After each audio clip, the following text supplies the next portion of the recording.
everybody, it's Gregory Rice. We're here at Nexus Property Management's headquarters in Pawtucket, Rhode Island. And I had an interesting phone call yesterday with a client who said, Greg, my house is for sale in Massachusetts and it hasn't sold yet. So I'm thinking about renting it when the listing agreement ends with the realtor. And what I'm going to do, Greg, is I'm going to list that for rent with the realtor because he knows the house and he's been dealing with it. So it makes sense to do it that way.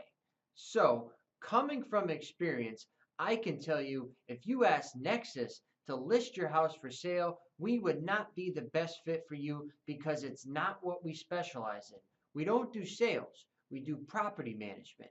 So, when considering renting your home, you should think about it in that perspective that a realtor sells and buys property for a living. The rentals is not their forte.